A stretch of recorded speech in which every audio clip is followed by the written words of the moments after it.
But what's stopping us from trying? So Charlie Kirk, come on. If you're watching this, I don't know if you're gonna watch this. I only get a few hundred views a video.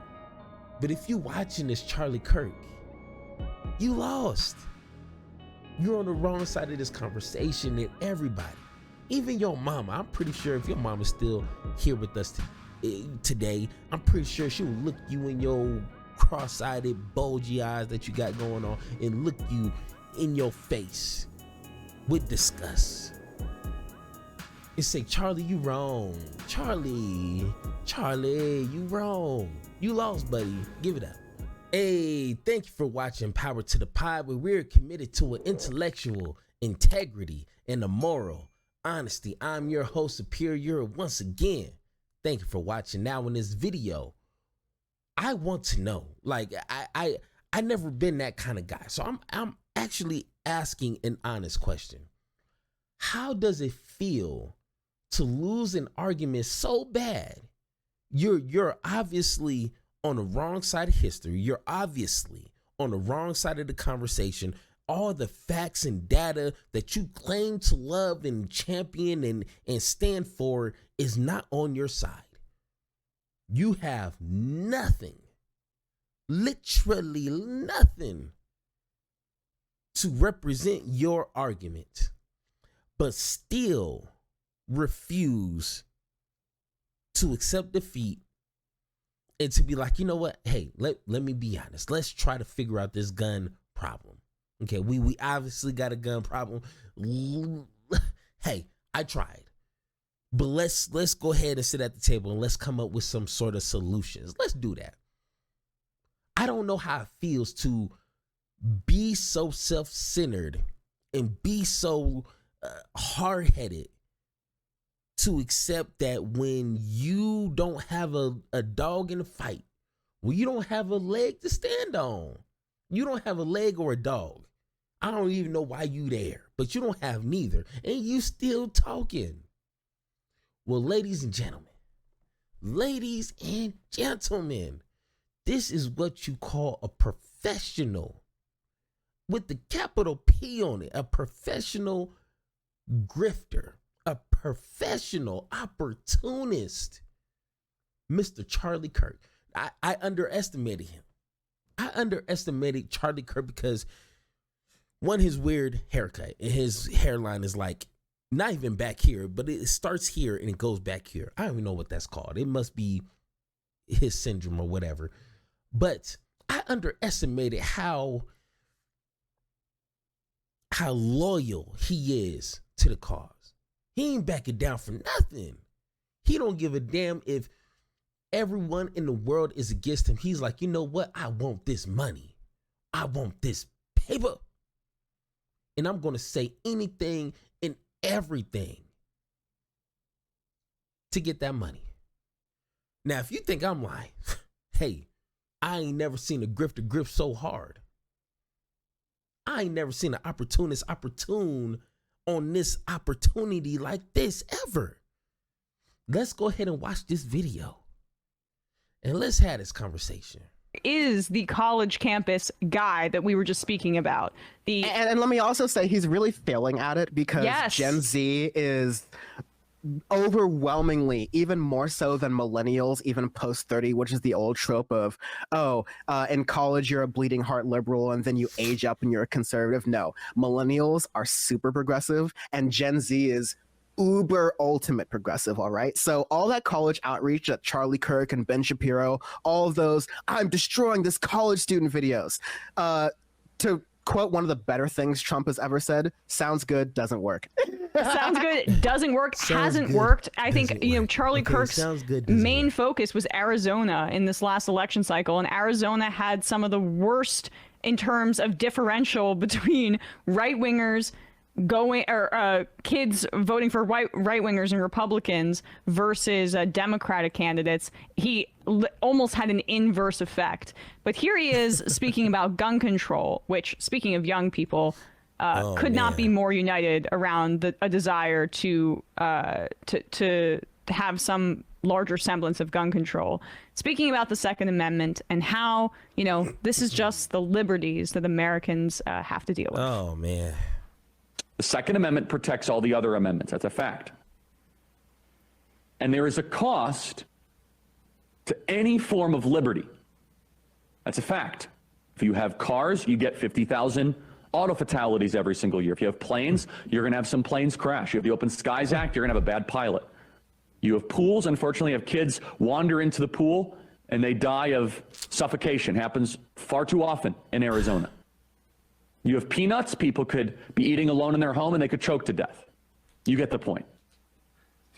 Liberty not really has some costs.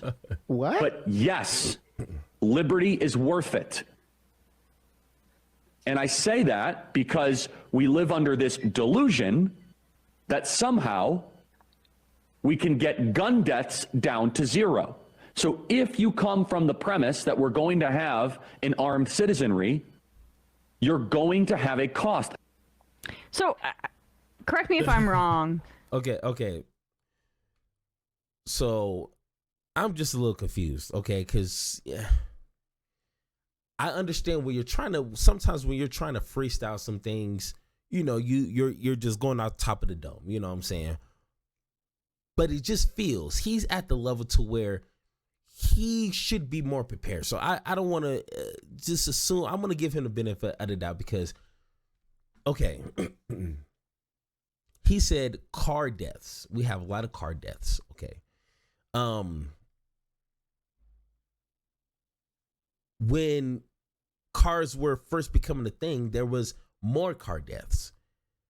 But then citizens didn't want that. They didn't want to have that as the norm. So what did they do? Regulations, safeguards. They put a lot of safety features. Hold on, let me go ahead and talk to you guys like this, because I think my point is going to be very clear. Car deaths. If you go to any car manufacturing place, they have tons of regulations they have to abide by. They have speed limits. You can't just go 100 miles an hour for no reason. Yes, you have the freedom to, but guess what? Your ass is going to get pulled over, and hopefully you just get a ticket. Hopefully you don't get shot. If you're the wrong color, you might get shot, and then, that might be the end of it. You know what I'm saying? You may not even get a ticket, but, in a working society, you get a ticket. Then he mentioned airlines, flying, airplanes, all this. Regulations. You just don't have the freedom to start an airplane company and you're building planes that's going to carry 200-300 people and just expect it just to go in the air and fly? No. You got regulations. You got safety procedures, measures. You have audit people. Charlie, what are you talking about? To be a captain, he said something about, bad, captains or whatever. No, buddy. No, you're losing this argument. You're losing this argument. No, they have to abide, even though it's free. You have the freedom to do what you want, but you will get in trouble if you don't meet the procedures to fly an airplane. You're gonna get in trouble. No, they do that for a reason. He said swimming pools, hundreds, thousands, millions of kids for some reason are dying in Arizona in swimming pools. One, if that's really happened, I think somebody might want to check on that, because damn, but parents need to be more responsible for their children in their own backyard in their swimming pools. The parents set the rules for their children because they don't know better. They don't know how to swim. They don't have the mental capacity or the body functions to not drown in the water. So the parents have to be the morally and, you know, intellectually smart, have the responsibility. Like, it's really simple. The parents control the kids because the kids don't know better. I mean, what other way can I say that? It's really simple. He says something about no. Before we get off that, public pools, even beaches. Even though I never been to a beach because I live in Colorado, so it's like, you know, I'm just basing this off movies now. They have lifeguards. You only can venture off to so far in the beach. You can't. I mean, you can, but it's a reason why they say you only can go so far. If you're at a public pool, they have lifeguards. They have, you know, a measuring spot to where kids can't venture off into the deep end. Why? Charlie, why? To protect the kids, to protect anyone who can't swim, honestly. You know, I need to stay on the other side. I can't venture off that far. It's a reason, Charlie. Even with the peanuts. Now, if you're eating peanuts at home by yourself and you choke on it, okay, God bless you, and I hope you make it to heaven. Like, it's really no, I mean, things happen. I could be eating some popcorn and done. But if he's talking about peanut allergies, it's regulations that restaurants have to put out there if they're putting peanut products in their food. So, Charlie, you're wrong. In every point that you just mentioned, you are wrong, and you know it.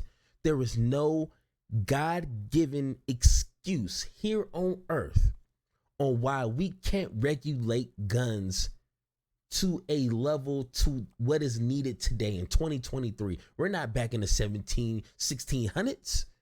No, this is a new time, a new era. We need our Constitution to keep up with us. Like our wages need to keep up with inflation, just like our Constitution needs to keep up with the people. That simple. And then he says something about shoot.